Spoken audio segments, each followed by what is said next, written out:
Hi, my name is Mayana and welcome to MyoCore, where I basically talk about my hobbies. So today I'm going to be telling you cozy and spooky games that you can play for the fall. Honestly, I only have one cozy game because I noticed that like if you look up cozy games, everyone pretty much recommends like the same games, like Animal Crossing and you know the kind of games, okay? So I actually only have one cozy game, and that is Dorfromantik.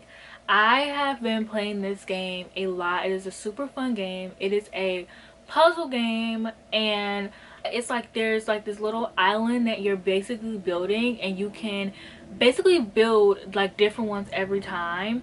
And I just think that it's super fun and it's really cute, and I like to play this game when I'm just watching YouTube, if I'm just watching TV. Like, it's like a really like easy game to just play while you're doing other things. Like, you don't really have to like put too much thought into it when you're playing it, honestly, and that's what I really appreciate about it. And I just think it's so cute because you end up with like a different looking island every time you play, and the more you play, the more points you get, the more things that you can unlock during the game. It's just super fun trying to beat your high score like every time.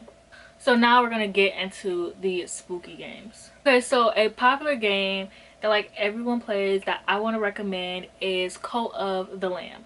I think this game is super cute, but I've only actually played it once because it's actually kind of like hard. I'm not gonna lie.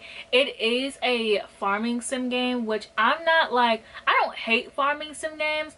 I just feel like I don't want to play like 8 different farming sim games just because I just feel like it's the same thing over and over again. I kind of hate repetition, so I can't do the same things over and over again, like, you know. So I kind of try to limit my farming games. So far I only play Animal Crossing and Cult of the Lamb, and I'm thinking of Cozy Grove, but I'm also thinking of Coral Island. So it's like I can't do all of them, so I'm gonna have to pick like what other one. I also do want to play Disney Dreamlight, but that's neither here nor there. So Call of the Lamb is, you're playing this lamb and he is about to be sacrificed to this god, and he is about to be killed.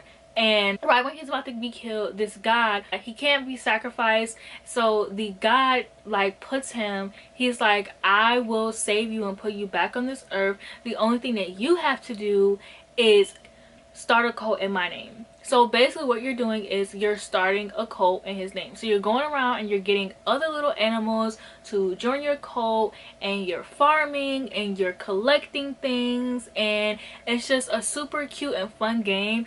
And I think that it's like very aesthetically pleasing. Another game that I would like to recommend is Dead by Daylight. This is actually my favorite game. I am a horror movie lover. If you couldn't tell by my horror movie posters here, I love horror movies. I'm like absolutely obsessed with them. I've been in love with them my whole life. So Dead by Daylight is a horror movie lover's dream come true. Personally, I like to play this game with friends or with my younger brother. It is so fun to play together, especially like on like a group call. It's so fun, like just like yelling and like, I don't know, I love playing like this game with my brother. It's so fun. And so basically the point of this game is you can either play a serial killer or a survivor. I personally have never played the serial killer because I tried to play serial killer with Friday the 13th, which is a similar game, but it's only just based off of Friday the 13th. I had to play a serial killer on that game, and it was so hard. I was like, I will never play a serial killer in a game again. Like, sometimes when me and my brother are playing like the survivors in Dead by Daylight, we're like, oh my gosh, this killer is literally so dumb. Or we're like, oh, you can't do that, you can't do this, because there's like unspoken rules in the game. And like, I would be like, if I was a killer, I would be the idiot who would be doing the who would be breaking the unspoken rules, or who everyone would be like, oh, this person is so dumb. And like, that is so embarrassing. So it can't be me. So anyway, so you can either play a killer, you can play a serial killer or a survivor. And I can't tell you what the serial killers do because I never played them. But when you're a survivor, basically you're trying to get these generators to start running again so that you can basically open the door and get out of the game. But if the killer catches you and puts you on a hook, then your teammates have to come and save you, but they also are risking you put on a hook. And you have to keep pressing like a specific button like I think after like you're put on the hook for like the third time. Once you put on the hook the third time, you're out the game. It doesn't even matter anymore. You're dead. So you have to like not get on the hook 3 times, but also get the generators running, and also save your teammates from getting put on the hook. And it's just really fun. And then also when the generators open, you also have to get out the door. Like, just because, you know, the generator got the door open doesn't mean that the game stops. You also have to find where the door is and get that open and get all your team out of the game. So it's like a really fun game to play like with your friends. Another game that I like to play that I don't see recommended a lot is Monster Prom. I love this game. This is a dating sim game, and basically it is a high school game, but the monsters aren't high school age, which is why I like to play it. Because I'm like, when I first heard about it, I'm like, oh, I love, like, I'm obsessed with one monster in particular. Like, I'm just gonna be honest with you guys. Like, there's a monster in this game. I'm obsessed with him. I'm in love with him. When I first started playing the game, I was only playing simply so that I could date him. And it's hard. It's not easy. And once I like finally got to date him, I like haven't played since. But it's a fun game nonetheless. And there's also Monster Prom Camp Edition, and then there's also Monster Prom Road Trip Edition. So, you know, you have like different editions to play. Like, it's not just that same one. I just haven't played them all. I believe his name is Damon. He's the demon looking one with the red ears. I believe his name is Damon. But yeah, basically I'm just gonna try to play the game so I can date him. He's 21 in the game. So it's not weird, because as a 24-year-old, why would I be wanting to go to Monster Prom? Like, why would I be wanting to try to, you know, date a teen? But they're not all, I don't think any of them are actually teenagers. I think they're, like, I think the developers who made the game, they're really smart about the ages, because it's just really fun. And anyway, so what the game is about, this game is where you basically pick someone that you want to take to prom, or get to take you to prom, and you have to like spend the time like talking to them and trying to like become friends, so that you can either get them to ask your prom, or you can ask them to prom. But it's not like all fun and easy, because you could like be getting bullied by this person, because like there's monsters, so like not everyone's kind. Like, you can be getting bullied by this person, you could be getting bullied in general, you could be like too cool for them. I've only tried to date Damon, so he's like the bad boy of the school, so it's like a little task there. And then you could do everything right and then ask him to prom, and it still could say no. So there's no guarantee. I've played this game multiple times. I got a prom with Damon twice, and I said, I'm not, like, that's good enough for me. Another game that I would like to recommend is Afterparty. This is about 2 best friends who have died, and you are essentially trying to get them out of hell. And there's basically this drinking game that they are playing with the devil, except it's not just a drinking game, and it's kind of like an adventure game, like a choose your own type of game. So there's multiple outcomes that can happen in this game, and you basically this is a game that you can play a bunch of times, just because the outcome can be different like every single time. And then with that, I also want to recommend Oxenfree, which I haven't played yet. I have it on my iPad. If you have Netflix, I just found out that Netflix has games. Like, you can only download them on your phone or your like iPad, but Netflix has games. If you like, so if you go on Netflix and you type in Oxenfree, you can download it for free instead of having to pay for it.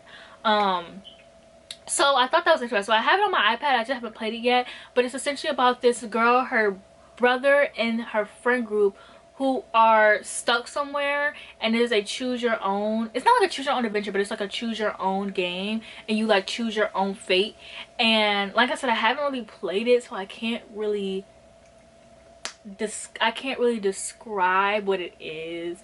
But yeah, that is it for this video. I do want to do more like Switch games recommendations. I have the Switch OLED, which I bought last year. I had the mini Switch. I used to work at Target, and when I worked there, I won a gift card right when the OLED came out. So I used my gift card. I won like a $200 gift card. So I used my gift card and then like $100 of my own paycheck, and I bought the OLED just because I like the bigger screen, because I wear glasses but they're broken.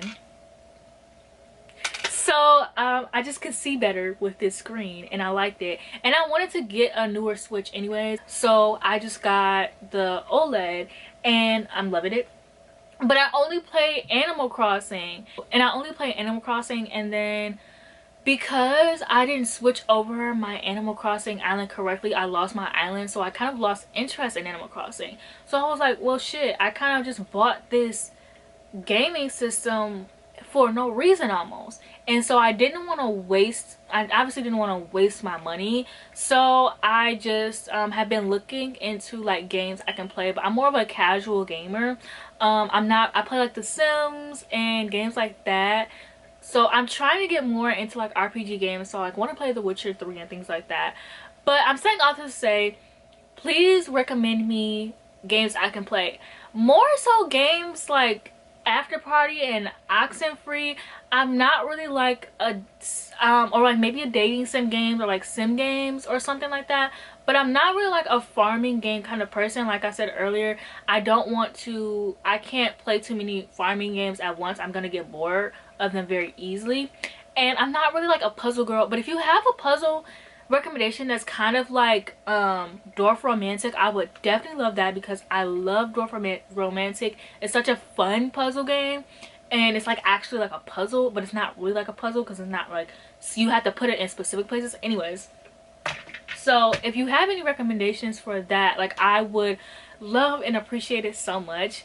But yeah, thank you for watching this video. Like, comment, and subscribe. Basically on this channel I want to be using it to talk about like all of my hobbies and all of the things I like, but I also have a booktube channel, so you can check that out if you want to. But yeah, I'll see you guys in my next video.